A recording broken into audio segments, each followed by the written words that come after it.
everyone, Midits here. In case you don't know, Spider-Man comics have been in a rough shape. I don't want to get too in-depth with it, but it just feels that things have been stagnant and Peter's been put through a ringer with no light at the end of the tunnel. And while there have been many ups and downs in the past 15 plus years, it's basically been the same song and dance since One More Day. Of course, there isn't going to ever be a definitive conclusion to the Peter Parker character. These comics will be going until the heat death of the universe, but in the first 40 years of comics, it did feel like Peter was growing up. He graduated high school, he graduated college, he got married, but since kind of the 90s, but definitely since 2007, that's felt less like the case. But what if I told you there's a mainline Spider-Man comic that acts as not just a pretty good ending, but feels like it perfectly sums up the entire point of Spider-Man and Peter Parker. This is The Amazing Spider-Man Happy Birthday. The comic is part of the J. Michael Straczynski and John Romita Jr. Amazing Spider-Man run, which lasted from 2001 to 2004. And while I definitely recommend reading up to issue 508, as this ties up the specific comic run, this three-parter acts as a perfect ending to the entire Spider-Man story, even if it wasn't intentional. Let's talk about the first comic issue, Happy Birthday, Part 1. Peter Parker in this run is no longer working at the Daily Bugle and instead works as a science teacher at his old high school. While not incredibly important to this story, I do want to talk about this and how I feel like it really works for Peter. One of the main themes of the original Lee and Ditko comics and that blend to the rest of the comics is Peter having to grow up and change. Now as a teacher, Peter can help his students go through some of the same lessons that he learned, minus the crazy supervillains, hopefully. It's also great that for a story such as this, it starts at the same place where we met Peter Parker for the first time. Peter gives his students what he believes to be science textbooks, but it turns out that the school's administrator gave Peter a bunch of cookbooks. Peter is naturally super upset, and it doesn't help that the administrator is mockingly asking Peter about his birthday. While Peter obviously doesn't snap, he has to remind himself over and over again not to completely lose it. Even with the amount of growth Peter has gone through in these comics, he's still human and has a bit of his old temper. Peter goes home to Mary Jane, who he's been married to for years at this point, and Aunt May gives Peter a speech to help him come to terms with what happened at school that day. Peter and Mary Jane go to bed when there's suddenly red lightning outside, so that of course means it's time for Spider-Man. Peter finds the cause to be a massive fight against this seemingly endless army of transdimensional beings called the Mindless Ones. Peter fights alongside Iron Man,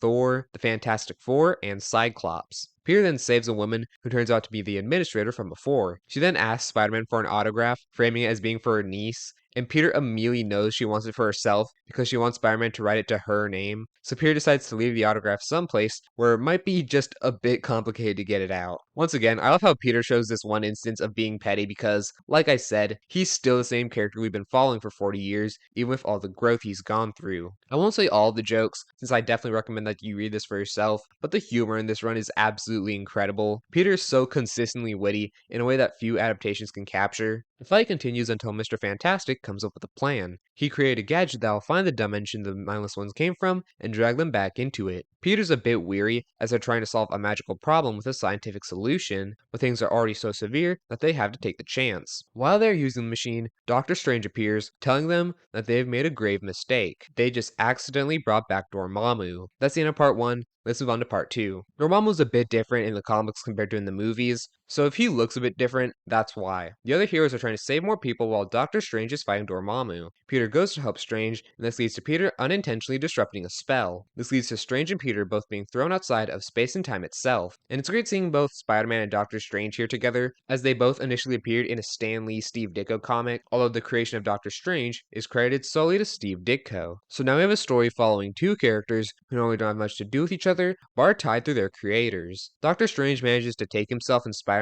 to a potential near future where all of the heroes will stop Dormammu. Peter hears Mary Jane and tries to save her, but he's too late. As he's jumping out to save Mary Jane, he then crashes into a gravestone. It's the gravestone of Aunt May, and in front of it is an older Peter Parker. He puts on his mask, and we get the reveal of the Last Stand Spider-Man suit. I love the costume. It's clearly meant for a Peter Parker who's no longer in his prime and has gone through some dark moments. Peter then notices something behind him, and it's 15-year-old Peter Parker the day he was bit by the spider. So Peter is lost in reality, stuck between his beginning and what Peter realizes his end. That's where part 2 ends. There is one problem I have with the story, but it's a continuity error a lot of stories have made. The story says Peter was bitten at 17 years old, but that is not the case. The Stanley Steve Ditko comics moved in real time, so in the 3 years that those comics were coming out, 3 real years moved in Peter's story. I'm not going to harp on this much longer, because there's one really cool thing I want to talk about. In 1999, Marvel relaunched The Amazing Spider-Man, calling issue 442 Volume 2, Issue 1. The entire run up to this point is part of Volume 2, but with Happy Birthday Part 3 being the 500th issue, this comic, and Spider-Man comics for a decent amount of time, went back to the original numbering. It's not in any way significant to the actual story, but this comic feels way more special with it actually listed as the 500th Amazing Spider-Man issue. Let's get to Part 3 now. Peter thinks about what to do when he hears future Peter talking. It turns out the future Peter is on the run for manslaughter, and the police chief wants Peter to give up and be arrested. Peter refuses, and he then, like he has so many times before, delivers one final monologue before and while he's fighting a vast army of soldiers. He talks about how Mary Jane never stopped loving him, despite everything that's happened. They had a son named Ben, and Peter knows that he would eventually meet his end, and that what matters, and this is quoted directly from it, that you go down fighting, and you go down clean. These are Peter's final thoughts before he's eventually taken down, with the shot concluding his journey as the hero Spider-Man the same way it began. Peter then looks at his past again, seeing the radioactive spider. Peter wonders if he can prevent this, and even save Uncle Ben if he just stops the spider. But Peter then remembers how many other people would lose their lives with Spider-Man gone. So Peter lets the spider bite him when Doctor Strange returns. Strange then hits Peter with a spell, and it sends him somewhere familiar. In 1963, The Amazing Spider-Man issue 4 was released. In this comic,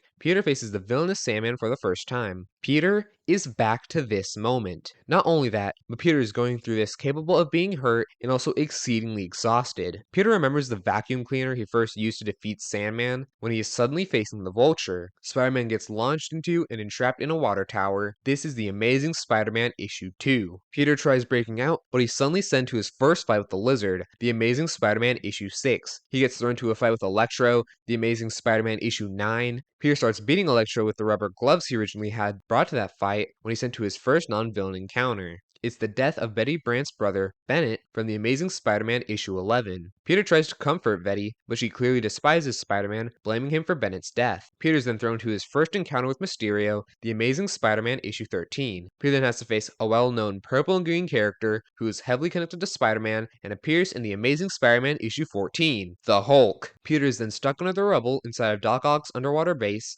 The Amazing Spider-Man issue 33. Peter knows that even if he's more tired than he originally was, he has to get up, or else Aunt May won't get the serum for her illness and she won't make it. Peter is struggling, barely reciting the words from his original speech, but he still lifts it. Peter is then sent to a night he'll remember for the rest of his life. The Amazing Spider-Man issue 121, the night Gwen Stacy died. Peter knows that he can do it this time, he can save her, but he still fails. Peter then has a breakdown, wondering what's the point of all the violence and failure he's experienced in his life. Doctor Strange tells Peter that the greatest gift anyone can receive is making a difference. And Peter, throughout his superhero career, has made enough differences for 100 lifetimes. If Peter stops now, everyone he cares about will die, so he has to move forward. What precedes is my personal favorite Spider-Man panel of all time, where Peter is shown facing his entire rogues gallery from 1962 all the way to 2004. And remember, Peter's fighting all these villains one after another with no breaks. He's tired, but that doesn't matter because he's Peter Benjamin Parker. Peter eventually fights his way back to the present day and manages to stop Reed Richards from starting the machine. Doctor Strange, but not the one Peter traveled with, sends all the mindless ones back to their dimension. After the battle, Doctor Strange gives Peter a gift that he somehow found in his pocket, which is clearly from the other Doctor Strange. Peter, remembering that it's his birthday, heads back home. Peter goes to the roof of his apartment to check out the present, and it tells him to spend the next 5 minutes as he wishes. Behind Peter is his Uncle Ben. What's really beautiful about this scene is the fact that the final pages of the comic are drawn by John Romita Sr., the second main artist for the Amazing Spider-Man comics. He is also the father of John Romita Jr.,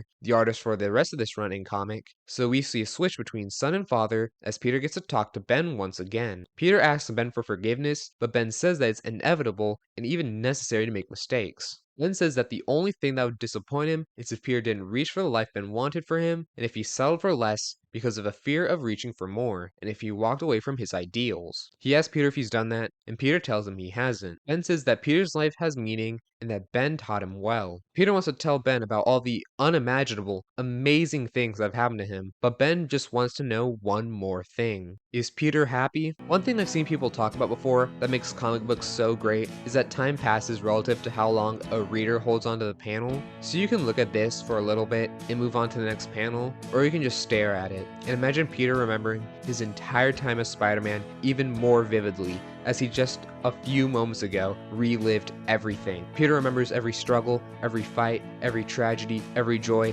everything. And Peter says yes, he's happy. Uncle Ben says that's all that matters. He loves Peter, and he wants Peter to take care of Aunt May. Peter says he will. As Uncle Ben fades away, Peter goes to bed with Mary Jane, and the final words of the story, she wishes him one final happy birthday. In case you couldn't tell across the course of this video, I absolutely love this story. If there's any media that will ever define Peter Parker perfectly, it's this. J. Michael Straczynski is easily one of the greatest Spider-Man writers of all time, and John Romita has been consistently drawing Spider-Man since the 80s, with this being his peak. This was clearly made with an absolute adoration for the Spider-Man character and the stories he's been through in the exact 42 years that he's existed when this comic came out. Peter's temper, humor, persistence, and heroics can be found across every page of these 3 comics. It's spectacular seeing comic stories redrawn in the current style, and the panel where Peter faces his entire rogues gallery really puts into perspective how much Peter has been through in such a short amount of time. Because remember, Peter in this story is around his mid to late 20s, so everything that Peter has been through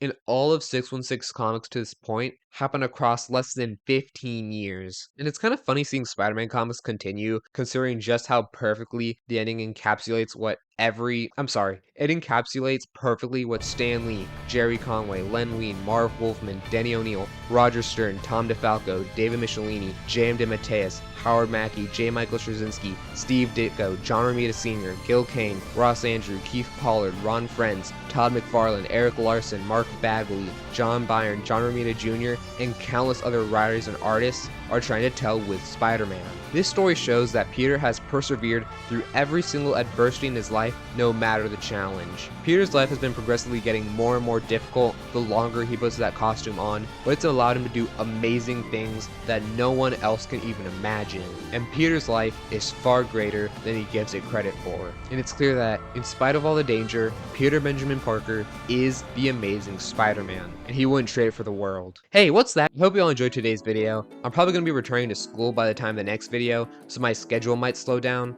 In that case, check out some of my other content if you want more of me for some reason, and if you really enjoy this stuff, subscribe so you know when future videos come out. That's gonna be it for now, and I'll see you on the next one. Take care, true believers.